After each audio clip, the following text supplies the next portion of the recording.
کراچی سے خبر شامل کرتے ہیں، جہاں سینئر مرکزی رہنما سید فیصل سبزواری کی والدہ کے انتقال پر چیئرمین MQM پاکستان ڈاکٹر خالد مقبول صدیقی کا اظہار تعزیت۔ سینئر مرکزی رہنما سید مصطفیٰ کمال، ڈاکٹر فاروق ستار، انیس قائم خانی اور دیگر کی نماز جنازہ اور تدفین میں شرکت۔ اس حوالے سے مزید تفصیلات جانتے ہیں ہمارے نمائندہ خصوصی کراچی جاوید محمود ارائیں سے۔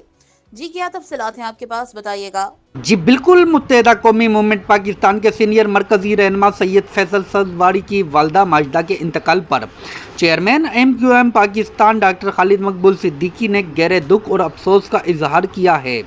مرحومہ کی نماز جنازہ جامع مسجد شاداب فیڈرل بی ایریا میں ادا کی گئی ہے، جس میں سینئر مرکزی رہنماؤں سید مصطفیٰ کمال، ڈاکٹر فاروق ستار، انیس قائم خانی، سابق میئر کراچی وسیم اختر، رکن قومی اسمبلی خواجہ اظہار الحسن سمیت سابق گورنر سندھ عمران اسماعیل، سابق وفاقی وزیر علی زیدی بھی موجود تھے۔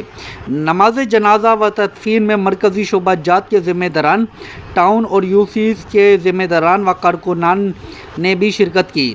شرکاء نے سید فیصل سبزواری اور ان کے اہل خانہ سے تعزیت کا اظہار کیا اور مرحومہ کے ایصال ثواب کے لیے دعائے مغفرت کی۔